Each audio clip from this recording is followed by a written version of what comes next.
اللہ کے سوا کوئی معبود برحق نہیں، معبود جس کی عبادت کی جائے، جس کو الہ مانا جائے، معبود برحق۔ برحق اس لیے ہم کہتے ہیں کیونکہ بعض معبودان باطلہ کا دعویٰ کرتے ہیں تو وہ باطل ہیں۔ یہ آپ کا دعویٰ ہے کہ آپ مسلمان ہیں، تو ہر دعوے کی دلیل ہوتی ہے۔ اس دعوے کی دلیل اسلام لانے کے بعد سب سے پہلی جو دلیل ہے وہ ہے اقامت الصلاۃ، اور حج کا جو لفظی معنی ہے وہ قصد ہے، ارادہ ہے، اللہ کے گھر کا ارادہ کرنا، قصد کرنا، اور مخصوص عبادت اور مخصوص دنوں میں یہ حج ہے۔ اظفر بشرح الأربعين من سنة الهادي الأمين۔ الحمد للہ رب العالمین والعاقبۃ للمتقین والصلاة والسلام علی سید الانبیاء والمرسلین وعلی آلہ واصحابہ ومن تبعہم بإحسان الی یوم الدین۔ حدیث نمبر 3 جس کا عنوان ہے ارکان اسلام۔ حدیث ہے عن عبداللہ بن عمر رضی اللہ تعالی عنہما قال سمعت رسول اللہ صلی اللہ علیہ وآلہ وسلم بنی الاسلام علی خمس شہادت اللہ الہ الا اللہ وان محمدا رسول اللہ واقام الصلاۃ وایتاء الزکاۃ وصوم رمضان وحج البیت من استطاع الیہ سبیلا۔ متفق علیہ۔ متفق علیہ کا مطلب ہے اخرجہ البخاری والمسلم۔ متفق علیہ الامام البخاری و امام المسلم رحمہم اللہ۔ یہ حدیث مبارکہ پہلی حدیث جبریل کے اندر جو آپ سے سوال کیا گیا تھا کہ ما الاسلام، اسلام کیا ہے، اسی کی وضاحت ہے۔ بس اس کے اندر اتنا سا فرق ہے کہ سیدنا عبداللہ ابن عمر جن کی کنیت ابو عبد الرحمن تھی، وہ فرماتے ہیں کہ میں نے اللہ کے رسول صلی اللہ علیہ وسلم کو فرماتے ہوئے سنا بنی الاسلام علی خمس، اسلام کی بنیاد 5 چیزوں پر ہے، یعنی اسلام کے ارکان 5 ہیں، اور سب سے پہلا رکن شہادت اللہ الہ الا اللہ وان محمدا رسول اللہ، اس بات کی گواہی دینا کہ اللہ کے سوا کوئی معبود برحق نہیں اور محمد صلی اللہ علیہ وسلم اس کے رسول ہیں۔ اس کے بعد نطق و شہادتین کے بعد جو اہم رکن ہے وہ اقام الصلاۃ، نماز کو قائم کرنا ہے، و ایتاء الزکاۃ، زکوٰۃ ادا کرنا ہے، اور رمضان المبارک کے روزے رکھنا ہے، اور 5واں اور آخری رکن ہے حج البیت، اللہ کے گھر کا حج کرنا، لیکن اس کی شرط کیا ہے؟ من استطاع الیہ سبیلا، جو وہاں تک جانے کی استطاعت رکھتا ہے مالی طور پر اور جسمانی طور پر۔ یہ حدیث مبارکہ اسلام کی بنیادیں ہیں، اس کے اندر ذکر کی گئی کہ یہ اگر ان سے کوئی ہٹ کر کوئی کام کرے گا تو گویا کہ وہ اسلام کی بنیادوں کو گرا رہا ہے۔ اور سب سے پہلی جو بنیاد ہے وہ اللہ کی توحید اور اس کے رسول کی رسالت پر ایمان لانا ہے، اور یہ دروازہ ہے جس کے ذریعے سے اسلام میں داخل ہوا جاتا ہے۔ اور اسلام کا معنی آپ پہلے سن چکے ہیں کہ اسلام کے معنی اطاعت کے ہیں، فرما برداری کے ہیں، تسلیم کرنے کے ہیں، ماننے کے ہیں۔ اسلام کے معنی امن اور سلامتی کے بھی ہیں۔ تو اسلام میں داخل ہونے کی سب سے پہلے بنیاد وہ کلمہ شہادت ہے، اس بات کی گواہی دینا، توحید کا اقرار کرنا کہ اللہ کے سوا کوئی معبود برحق نہیں، معبود جس کی عبادت کی جائے، جس کو الہ مانا جائے، معبود برحق۔ برحق اس لیے ہم کہتے ہیں کیونکہ بعض معبودان باطلہ کا دعویٰ کرتے ہیں تو وہ باطل ہیں، حق جو ہے وہ صرف اللہ ہے۔ اور عبادت میں صرف نماز روزہ ہی نہیں، ہر طرح کی عبادت، کیونکہ عبادت اسم جامع لما یحبہ اللہ من الاقوال والافعال کالصلاۃ والذبح والنذر والخشوع والتوکل والمحبت، یہ ساری چیزیں عبادت ہیں۔ نماز کے ساتھ ساتھ دعا، توکل، بھروسہ، اللہ کا ڈر، خوف، یہ ساری چیزیں عبادت میں۔ تو ان تمام عبادات کے لیے اللہ تعالیٰ کو خالص کرنا، صرف ایک اللہ کی عبادت کرنا، یہ توحید ہے۔ سب سے پہلے توحید ہے، اور اس کے اندر لا ہے۔ لا کا معنی ہے کہ نہیں، انکار ہے۔ انکار کا مطلب ہے کہ پہلے آپ اللہ کے علاوہ جتنے بھی معبودان باطلہ ہیں، جس کی بھی کوئی پوجا کر سکتا ہے، کرتا ہے، اس کا پہلے انکار کیا جائے کہ کوئی نہیں، کوئی معبود نہیں، کوئی لائق نہیں عبادت کے، صرف اللہ تعالیٰ۔ اور پھر اللہ تعالیٰ نے اپنی توحید کے ساتھ اگلی بات جو ذکر کی ہے کہ وہ جس طرح آپ اللہ کو توحید میں اکیلے مانتے ہیں، اس طرح رسالت میں بھی رسول اکرم صلی اللہ علیہ وسلم اور ان کی اتباع اور ان کی پیروی، ان کی محبت، جس طرح اللہ سے محبت ہے اسی طرح اللہ کے رسول سے محبت اور ان کی پیروی اور ان کی اتباع، اسی طرح اس میں ان کو یکتا مانا جائے، اکیلا مانا جائے۔ اطاعت کی بات ہو، فرما برداری کی بات ہو تو صرف رسول اللہ صلی اللہ علیہ وسلم کی اطاعت اور فرما برداری کی جائے۔ اس کے بعد یہ اسلام میں داخل ہونے کا سرٹیفکیٹ ہے، یہ اسلام میں داخل ہونے کا آپ کے پاس کارڈ ہے، یہ اسلام کی عمارت ہے، اس میں آپ داخل ہو رہے ہیں، یہ آپ کا دعویٰ ہے کہ آپ مسلمان ہیں۔ تو ہر دعوے کی دلیل ہوتی ہے، اس دعوے کی دلیل اسلام لانے کے بعد سب سے پہلی جو دلیل ہے وہ ہے اقامت الصلاۃ، نماز کو قائم کرنا، نماز کو ادا کرنا، نماز کا اہتمام کرنا، اور نماز سنت کے مطابق ادا کرنا، جس طرح کہ اللہ کے رسول صلی اللہ علیہ وآلہ وسلم نے نماز پڑھ کے ہمیں دکھائی، سکھائی، اور احادیث کے اندر صحیح احادیث میں جو نماز کا طریقہ ہے، مرد اور عورت اس طرح نماز پڑھیں، تو یہ اقامت صلاۃ ہے۔ فتنوں کا دور ہے، اب کچھ لوگوں نے اقامت صلاۃ کا مطلب یہ نکال لیا ہے کہ قرآن میں تو کہیں تذکرہ نہیں ہے کہ نماز آپ اس طرح پڑھیں، ایسے پڑھیں، اتنی پڑھیں، اس وقت پڑھیں۔ اس لیے اقامت کا مطلب یہ ہے کہ جب نماز کا وقت آئے تھوڑی دیر بیٹھیں اور دل میں بس نماز کا تصور کر لیں، نماز کو قائم کر لیں دل میں۔ یہ سراسر غلط ہے اور جھوٹ ہے۔ قرآن کی سمجھ اور قرآن کو سمجھنا اور قرآن کی تفسیر وہ حدیث ہے، صحیح احادیث ہیں۔ تو جو احادیث میں نماز کا طریقہ بیان کیا گیا اس طرح نماز کو ادا کیا جائے تو پھر نماز ادا ہوگی۔ اور اسلام کی بنیادیں 5 چیزوں پر قائم ہیں، تو اس میں اگر کوئی ان تمام ارکان میں سے اگر تو کوئی شہادتین کا انکار کرتا ہے تو وہ مسلمان ہی نہیں ہے، تو اسلام میں داخل ہی نہیں ہوا۔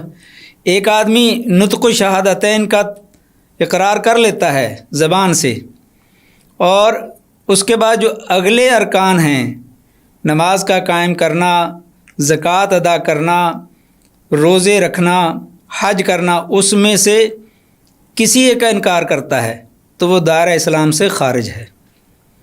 اگر وہ انکار تو نہیں کرتا لیکن اس کے اندر وہ سستی کرتا ہے، ان کو ادا نہیں کرتا یا بالکل بھی ادا نہیں کرتا، انکار نہیں کرتا لیکن ادا ہی نہیں کرتا ان کو، تو وہ فاسق ہے، وہ فاجر ہے۔ وہ ایسا ہی ہے کہ اس کا دعویٰ اسلام کا ہے لیکن اس کے پاس اس کی دلیل نہیں ہے۔ تو دلیل کیا ہے؟ نماز ہے، روزہ ہے، حج ہے، زکوٰۃ ہے۔ تو سب سے پہلا رکن جو اسلام کا ہے وہ نماز ہے. راس الامر الاسلام وعمودہ الصلاۃ وذروۃ صنامہ الجہاد. سنن ترمذی کی صحیح روایت ہے کہ راس الامر الاسلام، اس کی جو بنیاد ہے، اس کا جو ستون ہے وہ نماز ہے، اور اس کی جو کوہان ہے وہ جہاد ہے. تو اسلام میں نماز کی بہت اہمیت ہے. اگر ہم اس حدیث کی روح سے نماز کی اہمیت بیان کریں تو وہ بہت لمبا موضوع ہو جائے گا. تو نماز ہر مسلمان عاقل بالغ مرد عورت پر فرض ہے. باقی جتنے بھی ارکان ہیں جیسے حج ہے، روزہ ہے، زکوٰۃ ہے، اس میں کہیں نہ کہیں کوئی نہ کوئی گنجائش نکلتی ہے، لیکن نماز ایک ایسا رکن ہے کہ جس میں کوئی گنجائش نہیں کہ اگر کوئی آدمی کھڑے ہو کر نماز نہیں پڑھ سکتا تو وہ بیٹھ کر پڑھے، بیٹھ کر نہیں پڑھ سکتا تو لیٹ کر پڑھے، لیٹ کر نہیں پڑھ سکتا تو اشارے سے پڑھے. پڑھنی ضرور ہے. نماز میں نماز معاف نہیں ہے کہ نماز میں کوئی کہے کہ مجھے کوئی گنجائش نکل آئے گی، تو نماز میں کوئی گنجائش نہیں ہے. ہاں بیمار ہے تو وہ فرض پڑھ لے، اگر سنتے نہیں پڑھ سکتا. مسافر ہے تو اس کے اوپر ویسے قصر عادی ہے، لیکن اس کے اندر چھوٹ نہیں ہے. بین العبد والکفر ترک الصلاۃ، بندے اور کافر کے درمیان جو فرق کرنے والی چیز ہے وہ نماز ہے. جس نے نماز کو قائم کیا اس نے دین کو قائم کیا، جس نے نماز کو چھوڑ دیا اس نے دین کی عمارت کو ہی گرا دیا. اور قیامت والے دن سب سے پہلے جو سوال جس بات پر کیا جائے گا وہ اللہ کے حقوق میں سے نماز کا سوال ہوگا. نماز کے بارے میں پوچھا جائے گا اس کی نمازیں کیسی ہیں، نمازیں پوری ہیں، نمازیں پوری ہیں یا نہیں ہیں. تو اس لیے سب سے پہلے توحید اور رسالت کے بعد جو دوسرا رکن بیان کیا گیا ہے وہ نماز ہے، نماز کو قائم کرنا ہے. اس کے بعد زکوٰۃ ہے. تو زکوٰۃ تو ہر آدمی پر نہیں ہے، صاحب استطاعت پر ہے.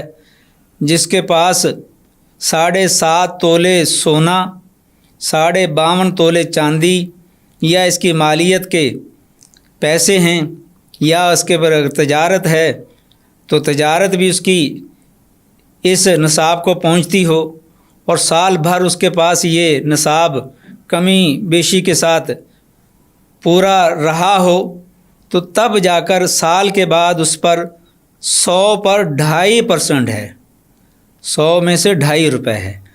اور وہ بھی اپنے ہی عزیز و اقارب کو، رشتہ داروں کو، جن کے اوپر ان کی ذمہ داری نہیں ہے کہ باپ بیٹے کو، بیٹا باپ کو، خاوند بیوی کو زکوٰۃ دے دے، بچوں کو، یہ ایسا نہیں ہے. اس کے لیے مصارف ہیں، وہ آگے کوئی اور حدیث آئے گی تو اس میں مصارف زکوٰۃ کا تذکرہ کیا جائے گا، لیکن یہ سال کے بعد ہے اور ہر ایک پر نہیں. اس طرح روزے سال میں ایک دفعہ ایک مہینے کے ہیں، اور اس میں بھی یہ ہے کہ اگر کوئی بیمار ہے، سفر پر جا رہا ہے، یا کوئی اور شرعی مجبوری ہے تو وہ روزہ چھوڑ سکتا ہے، یا اس کی قضا بعد میں دے سکتا ہے. یا اگر کوئی دائمی مریض ہے، مستقل بیماری ہے کسی کو، ڈاکٹر نے اس کو بھوکے رہنے سے، پیاسے رہنے سے منع کیا ہے اور اس کی بیماری بڑھ جاتی ہے تو وہ اس کا فدیہ دے سکتا ہے. لیکن یہ سال کے بعد ہیں. اور روزوں کے بہت سے طبی فوائد ہیں اور بہت سے روحانی فوائد ہیں. اس کے بعد حج کا تذکرہ ہے، اور حج زندگی میں ہر عاقل بالغ صاحب مال، صاحب استطاعت، جس کے پاس جسمانی استطاعت بھی ہے، سفر کرنے کے وہ قابل ہے، سفر کر سکتا ہے، اور مال بھی ہے، زاد رال جا سکتا ہے، اور آنے جانے کا سفر، اور اتنا اس کے گھر میں ہو کہ اپنے گھر والوں کو مانگنے کے لیے نہ چھوڑ کر جائے کہ وہ لوگوں سے مانگتے پھریں، خود حج پر چلا جائے اور گھر والے لوگوں کے رحم و کرم پر ہوں. ایسا نہ ہو. گھر میں بھی جتنی دیر تک وہ واپس نہیں آتا اس کا خرچہ ہو، اور اس کے اپنے پاس بھی آنے جانے کا خرچہ ہو اور وہاں رہنے کا اخراجات ہوں اس کے پاس، تو اس کے اوپر حج فرض ہے زندگی میں ایک مرتبہ بس۔ اور عمرہ نفلی ہے، عمرہ فرض نہیں ہے۔ عمرے جتنے بھی کیے جا سکتے، حج ویسے اگر کسی کی استطاعت ہو ہر سال کر سکتا ہے تو ہر سال بھی کر سکتا ہے۔ اور لیکن جو ترغیب آئی ہے حج کے اندر وہ یہ ہے کہ کم از کم 5 سال کا وقفہ کر کے 5 سال کے بعد حج کرنا چاہیے۔ اور حج کا جو لفظی معنی ہے وہ قصد ہے، ارادہ ہے، اللہ کے گھر کا ارادہ کرنا، قصد کرنا، اور مخصوص عبادت اور مخصوص دنوں میں مخصوص عبادت کرنا، یہ حج ہے۔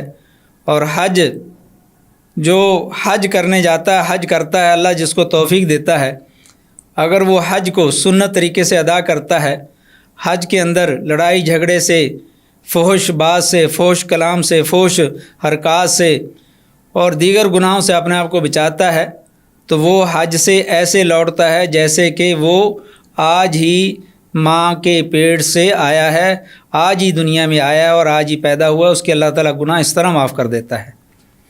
تو یہ حدیث مبارکہ، اس کے اندر 5 اسلام کی بنیادی چیزوں کا تذکرہ کیا گیا ہے، اور ان 5 کے بارے میں سیکھنا، ان 5 کے بارے میں تعلیمات لینا اور ان 5 کا علم حاصل کرنا یہ بہت ضروری ہے، بنیادی علم ہے۔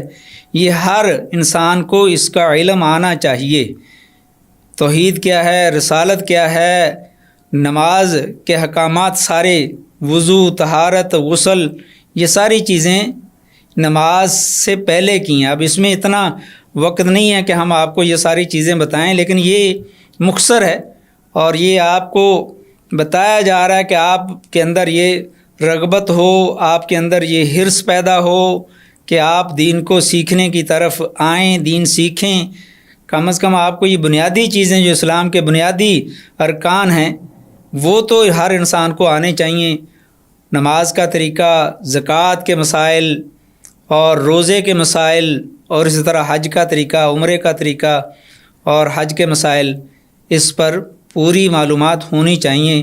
یہ ایک مسلمان ہونے کے ناطے سے ہر مسلمان پر یہ ضروری ہیں اور یہ واجب ہیں کہ ان کا کم از کم علم حاصل کرے۔ تو اس کے اگر فوائد کی طرف ہم آئیں تو فائدے ہم تقریباً جو پیچھے بیان کر چکے ہیں پچھلی حدیث کے اندر، وہی اس کے تقریباً فوائد ہیں کہ اس کے اندر جو بنیادی چیز ہے وہ عقیدہ ہے، اور عقیدے کے ساتھ عمل ہے۔ اسلام عقیدہ اور عمل دونوں کا نام ہے۔ اگر ایک آدمی کے پاس صرف عقیدہ ہے، عمل نہیں ہے، تو وہ عقیدہ اسے کافی نہیں ہے۔ ایک آدمی کے پاس عمل ہے، عقیدہ نہیں ہے، تو اس کا عمل بھی اس کو کافی نہیں ہے۔ عقیدہ بھی ہونا چاہیے اور عمل بھی ہونا چاہیے، کیونکہ اسلام کی اصل بنیاد عقیدہ ہے اور اس کے بعد عمل ہے۔ جیسے بتایا کہ عمل میں نماز، روزہ، حج، زکوٰۃ، یہ ساری عمل کی ہی شکلیں ہیں۔ اور حدیث کے اندر 5 ارکان کا ذکر کیا گیا یہاں پر، جس پر اسلام کی عمارت قائم ہے، اور اس کے علاوہ بھی اسلام کی اہم چیزیں ہیں جیسے جہاد ہے، اخلاقیات ہیں، دیگر عبادات ہیں، وہ اس حدیث میں مذکور نہیں ہیں۔ ایمان صرف تمنا کرنے یا ظاہری خوبصورتی کا نام نہیں ہے، بلکہ ایمان وہ ہے جو دل سے اس کا اقرار ہے اور زبان سے اس کی تصدیق ہے، اور عملی طور پر اس کو عملی جامہ پہنانا ہے۔ اور اسی طرح نماز دین کا ستون ہے، شہادتین کے بعد نماز اہم رکن ہے۔ اور اسلام صرف ماننے کا نام نہیں ہے، عمل کا نام بھی ہے۔ تو اسلام کے جو ظاہری معنی، اس پر بھی انسان کو غور و فکر کرنا چاہیے، اور اس کے بعد اس کے جو عملی مظاہر ہیں اس پر بھی غور و فکر کرنا چاہیے۔ اسلام کے مذکورہ ارکان میں سے ہر رکن میں سے کوئی نہ کوئی حکمت ہے، اور ہر فرد اور پورے معاشرے کے لیے اس میں عظیم فوائد موجود ہیں۔ یہ حدیث مبارکہ بہت ہی اہم حدیث ہے، یہ ہم بہت پہلے اس کا تذکرہ کر چکے تھے کہ امام نووی رحمہ اللہ نے مجموعہ احادیث میں سے مخصوص احادیث کو 40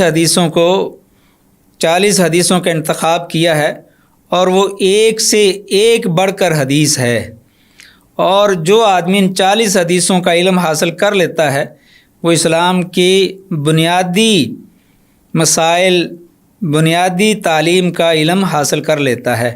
اللہ سے دعا ہے کہ اللہ تعالی ہمیں یہ احادیث جو ہم ایک ایک کر کے پڑھ رہے ہیں اس پر اللہ تعالی ہمیں اس کی سمجھ عطا کرے، اور اس پر اللہ تعالی ہم سب کو عمل کرنے کی توفیق عطا فرمائے، اور اللہ تعالی ہماری اس کاوش کو قبول کرے، اور جو ہم عمل کریں اللہ تعالی اس کو درجہ قبولیت بھی عطا فرمائے۔ وآخر دعوانا الحمدللہ رب العالمین۔